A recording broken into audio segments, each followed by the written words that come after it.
किसके लिए रोते हैं? भाई वहां पर दो लोग हैं, एक तो शरीर है और एक आत्मा है। तो आप लोग किसके लिए रोते हो, शरीर के लिए कि आत्मा के लिए? भाई लोग बोलेंगे किसके लिए रोते हो? शरीर के लिए। तो शरीर तो वहीं पड़ा हुआ रहता है, उसे आप स्वयं जला देते हो। मैं शरीर तो वहीं रहता है, शरीर गायब थोड़े ही हो जाता है। भाई शरीर आपके सन्मुख है, उसे अपने हाथ से जला रहे हो और फिर उसके लिए रो रहे हो। किसके लिए रो रहे हो, शरीर के लिए कि आत्मा के लिए? अगर अब आप लोग कहें कि शरीर नहीं महाराज, जब आत्मा के लिए रो रहे हैं, तो आत्मा को तो देखा ही नहीं। आप लोगों ने आत्मा को देखा? बोलते क्यों नहीं? आपके अगल बगल में कितने लोग हैं, उनकी आत्मा दिख रही है? तो जिसको देखा ही नहीं उसके लिए रो क्यों रहे हो? और जो तुम्हारे सामने है उसके लिए रोना ही किस बात का? हम किस लिए रो रहे हैं जानते हो? शरीर भी वही है, आत्मा को देखा नहीं, हम रो रहे हैं अपने स्वार्थ के लिए।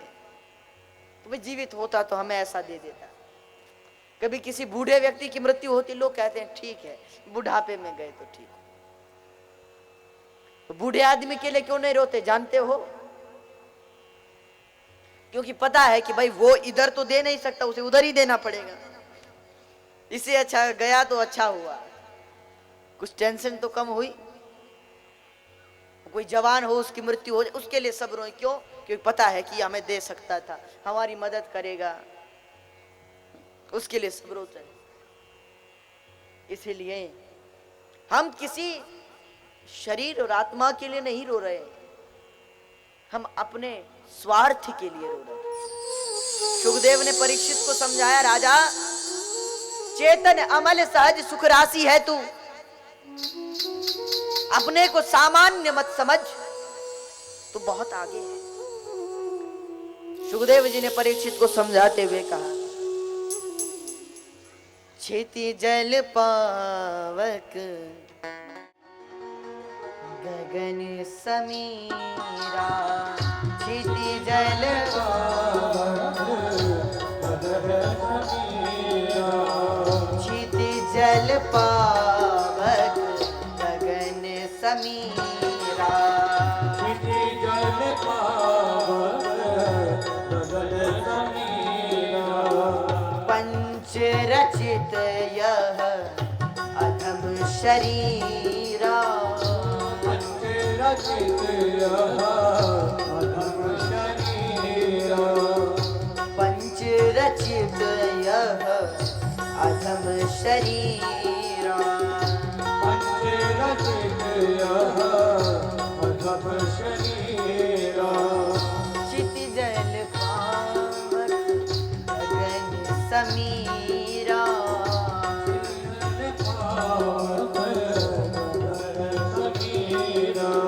इसीलिए ये शरीर तो एक वस्त्र है, पुराने के बदले हमें नया मिल जाता है।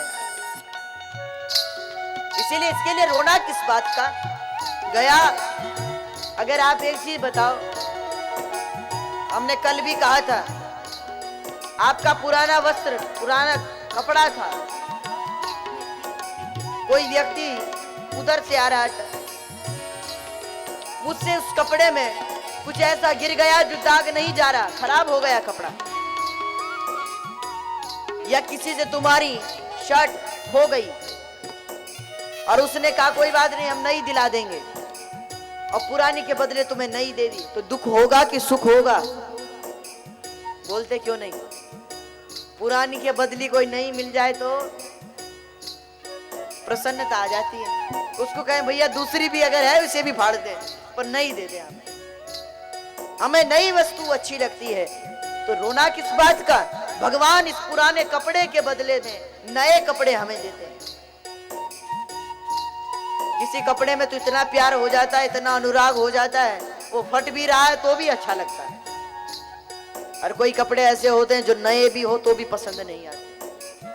इसीलिए सुखदेव जी ने परीक्षित को समझाया, बताओ क्या सुनना चाहते हो? भगवान की कथा से बड़ी कोई कथा नहीं। 88,000 ऋषियों ने कहा महाराज ठीक कह रहे हैं सुखदेव जी।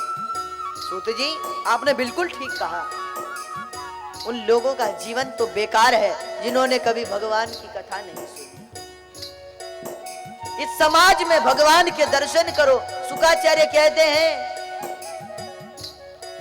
जितासनो जित श्वासो जित संगो जितेन्द्रियः स्थूले भगवतो रूपे मनः संधारयेद्रिय। आसन को जीतो। कथा सुनने बैठे तो ध्यान से होकर जित श्वासो और चारों ओर भगवान को देखो कि पाताल में तस्य ही पादमूलम पठन्ति पार्ष्णि प्रपदे रसातलम तलातलम विश्वसृजोत गुल्फौ महातलम वै पुरुषस्य जंगे। पाताल भगवान का चरण, ये नदियां भगवान की नाड़ियां, ये वृक्ष भगवान के रोम, ये बादल भगवान के बाल। इस रूप में दर्शन करोगे तो हर जगह भगवान दिखेंगे, फिर पाप नहीं होगा। सुखदेव जी परीक्षित को समझाने, अरे परीक्षित इधर ऋषियों ने कहा महाराज आपने बिल्कुल ठीक कहा, कथा से महत्वपूर्ण कोई नहीं। इसीलिए हम तो कहते हैं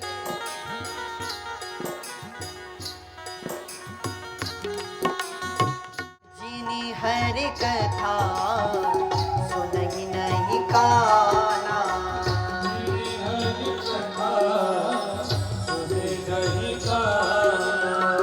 जिनी हरि कथा सुनहि नहीं काना,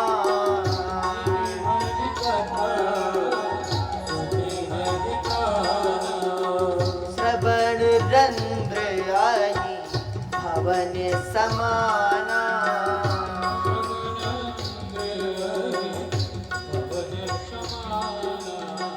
श्रवण रंध्र आहि भवन समाना,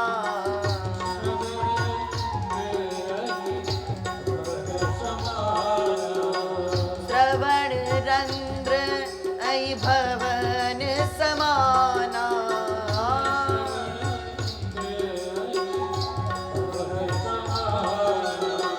श्रवण रंध्र आहि भवन समाना,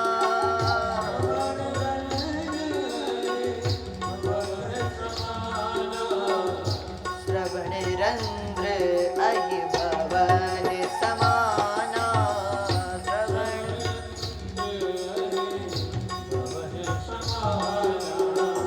बिले बतोरुक्रम विक्रमानते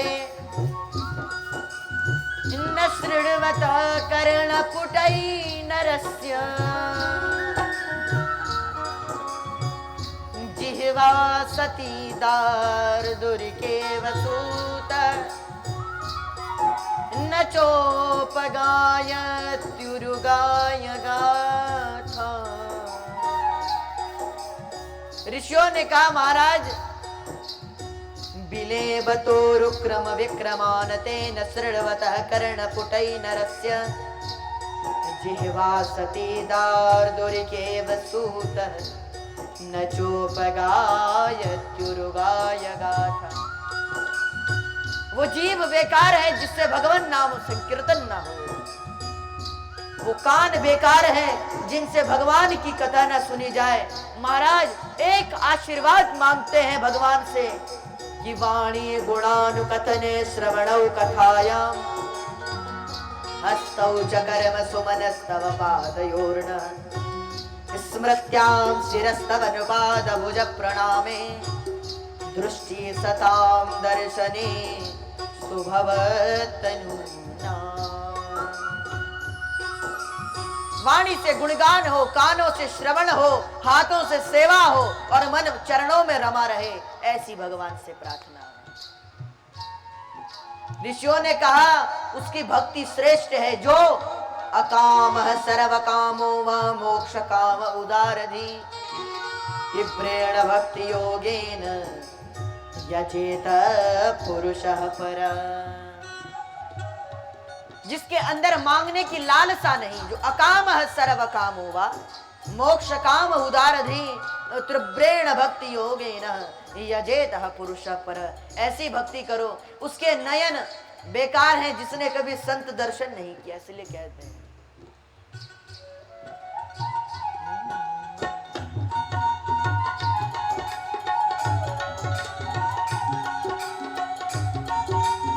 तालियों से सेवा करते हुए। नयन ही संत दर्श नहीं देखा,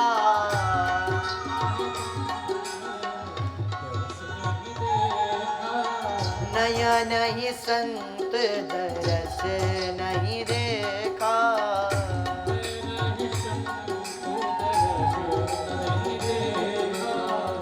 लोचन मोर पंख हरि लेखा,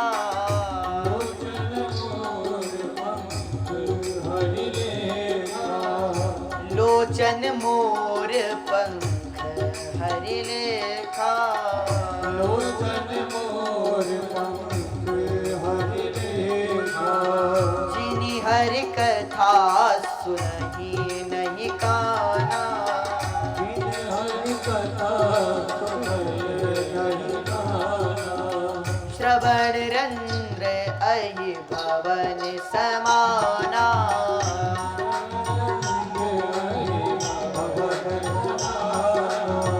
जिनि हरि कथा, जिनि हरि कथा, जिनि हरि कथा सुनहि नहीं काना।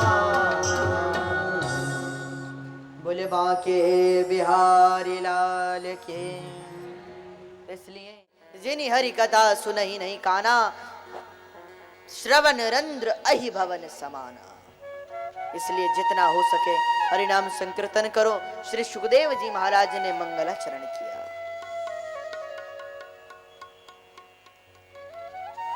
मंगलाचरण करते हैं सुखदेव जी।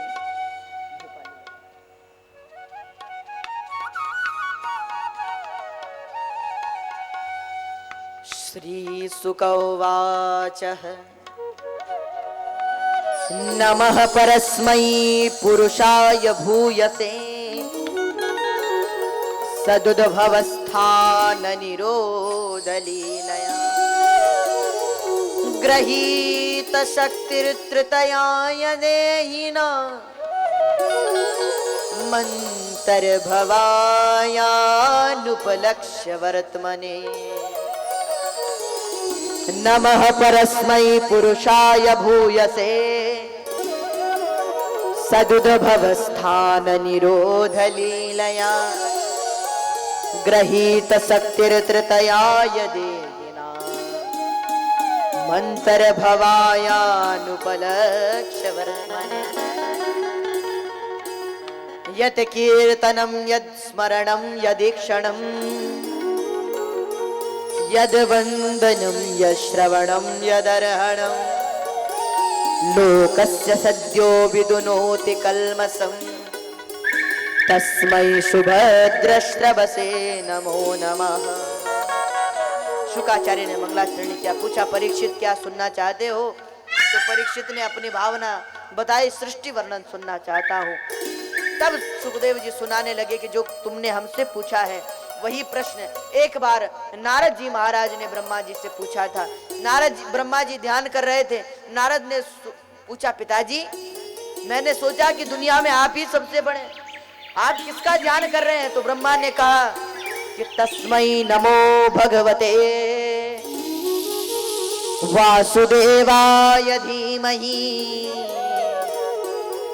यन्मायया दुर्जरयया मा ब्रुवन्तु जगद्गुरुम्।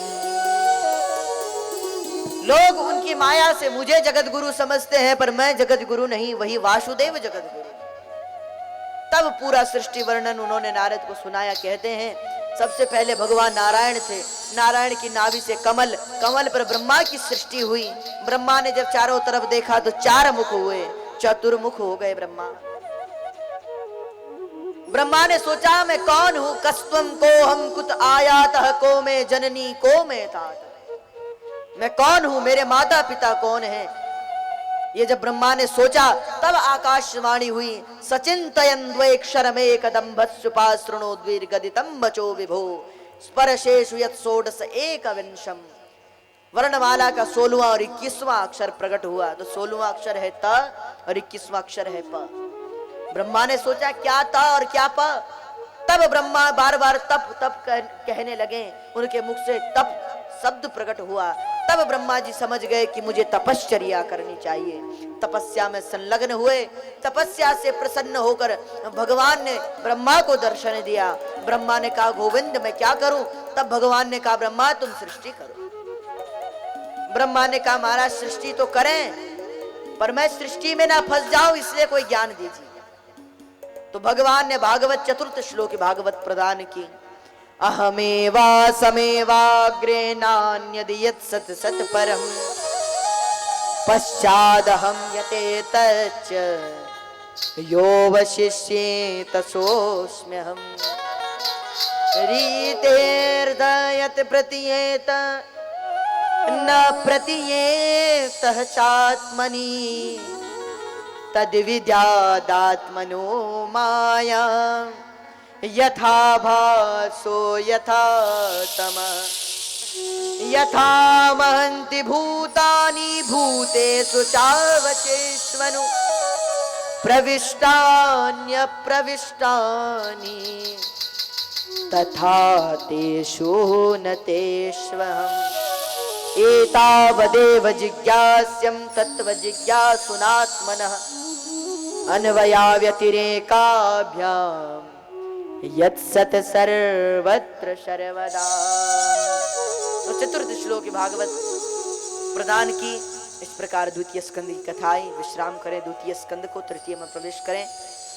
ब्रह्मा जी महाराज सृष्टि करने लगे। यहाँ प्रारंभ में विदुर चरित्र की कथा आई। विदुर जी सब त्याग कर भगवान विदुर के घर जाते हैं और बताते हैं कि भाव का भूखा हूं मैं, भाव ही बस सार है, भाव से मुझको भजो तो भव से बेड़ा पार है। इधर विदुर जी महाराज ने राज्य का परित्याग किया और आ गए मैत्रेय जी के पास। मैत्रेय जी से ज्ञानोपदेश लेने लगे। इन्होंने भी सृष्टि वर्णन सुना। तो मैत्रेय जी ने बताया कि ब्रह्मा जी महाराज ने सर्वप्रथम 4 ऋषियों की सृष्टि की, सनक सनंदन सनातन सनत कुमार। कहा जाओ सृष्टि करो, तो उन्होंने कहा नहीं पिताजी हम भगवत भजन करेंगे। क्रोध आया ब्रह्मा को तो श्राप दे दिया, जाओ तुम 5 ही साल के रहोगे। तो आज भी 5 साल के, 5 वर्ष के।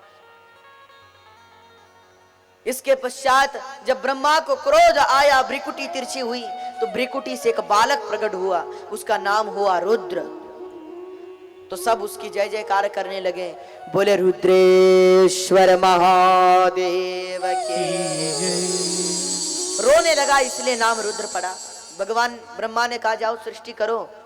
तो रुद्र मतलब शिव जी। शिव जी ने कहा जरूर। सृष्टि की भूत प्रेत बना दी। ब्रह्मा ने हाथ जोड़े, महाराज अपनी सृष्टि बंद करो, आपके भूत प्रेतों ने हाहाकार मचा दिया है।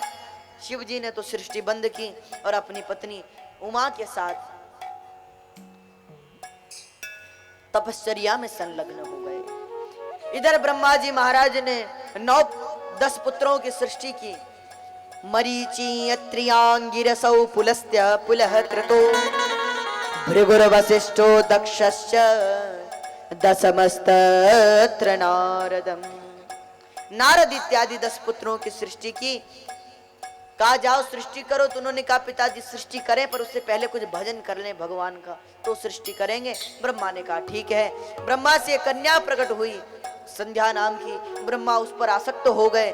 तो बाद में बड़ा दुख हुआ, तो अपने शरीर का परित्याग कर दिया, दूसरा शरीर धारण किया। दूसरा शरीर धारण किया तो उस शरीर से यक्ष किन्नर राक्षस भूत प्रेत प्रकट हुए ब्रह्मा ने उस अपवित्र शरीर का परित्याग किया। उस शरीर को उन अपवित्र भूत प्रेत इत्यादियों ने स्वीकार कर लिया। इधर ब्रह्मा ने फिर शरीर धारण किया, सृष्टि करने लगे। सृष्टि नहीं हो रही थी। एक दिन बड़े संकट में आए ब्रह्मा, बड़े परेशान। तो शरीर के 2 भाग हो गए चिंता में। तो एक से मनु और एक से शत्रुपा प्रकट हुई। ब्रह्मा ने फिर दूसरा शरीर धारण किया। मनु शत्रुपा ने कहा हम क्या करें महाराज, तो भगवान ने, ब्रह्मा ने कहा जाओ सृष्टि करो। मनु ने कहा सृष्टि करें, पर करें कहां, धरती का तो कोई पता नहीं है। तो ब्रह्मा जी बड़े चिंतित हुए। ब्रह्मा जी को छींक आई और उनके नाक से भगवान वाराह प्रकट हुए, और वाराह भगवान ने प्रकट होकर इस संसार, इस चरित्र को पूरा संसार जानता है। भगवान वाराह ने हिरण्याक्ष का वध कर कर पृथ्वी को उसके स्थान पर स्थापित किया। ये हिरण्याक्ष और हिरण्याकश्यपु भगवान के द्वारपाल थे, जो तुलसीदास जी कहते हैं कि द्वारपाल हरि के प्रिय दो द्वारपाल थे। श्राप से इस गति को प्राप्त हुए भगवान ने। एक 3 जन्म का श्राप है, तो 1 जन्म में तो इसे पवित्र किया, इधर पृथ्वी को उसके स्थान पर स्थापित किया। मनु जी महाराज सृष्टि करने लगे। मनु के 2 पुत्र और 3 कन्याएं। 2 पुत्र हुए प्रियव्रत, छोटे हैं उत्तानपाद। 3 कन्याएं हुई आकुति, देवहूति और प्रसूति। बड़े पुत्र हैं प्रियव्रत, उनसे छोटे उत्तानपाद। इधर 3 कन्याएं आकुति। आकुति का विवाह रुचि प्रजापति से हुआ।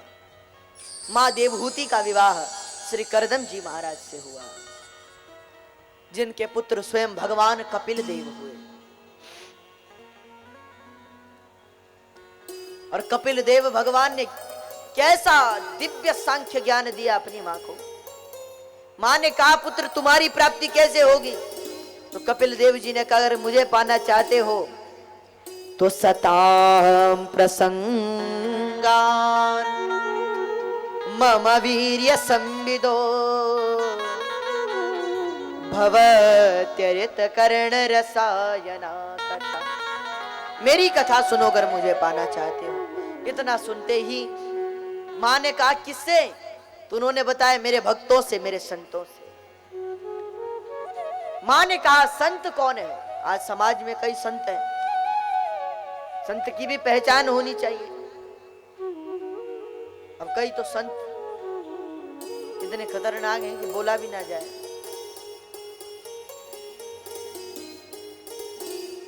जैसे वो जीवन में कहते हैं ना, अगर जीवन में नारद जैसे महात्मा मिल गए, नारद जैसे संत मिल गए, तो तुम्हें भगवान से मिला देंगे। और जीवन में अगर वो कपटी मुनि मिल गए ना, भानु प्रताप को मिला था एक रामचरितमानस में, वैसे कपटी मुनि मिल गए तो खुद तो नरक जाते ही हैं, साथ में दूसरे को भी ले डूबते हैं। इसीलिए संत की क्या पहचान है, संत कौन है, क्या स्वभाव है संत का।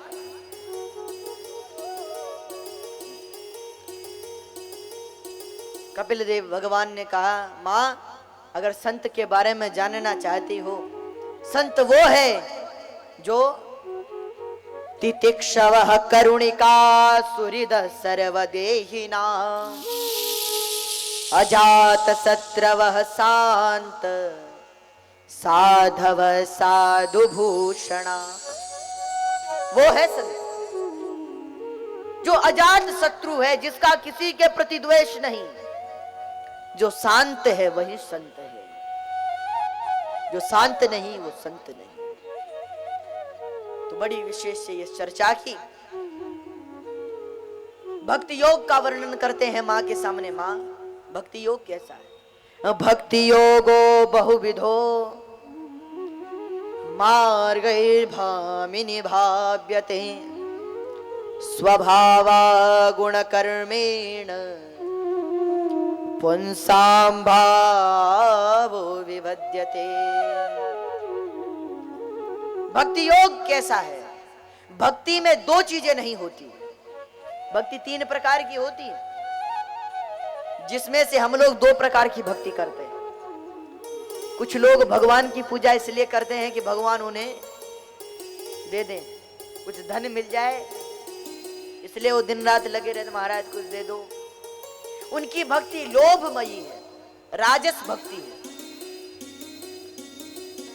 कुछ लोग भगवान की पूजा इसलिए करते हैं जिनके पास भगवान का दिया सब कुछ है। वो क्यों पूजा करते हैं कि भाई अगर नहीं करेंगे तो जो दिया है उसे वापस ले लेंगे,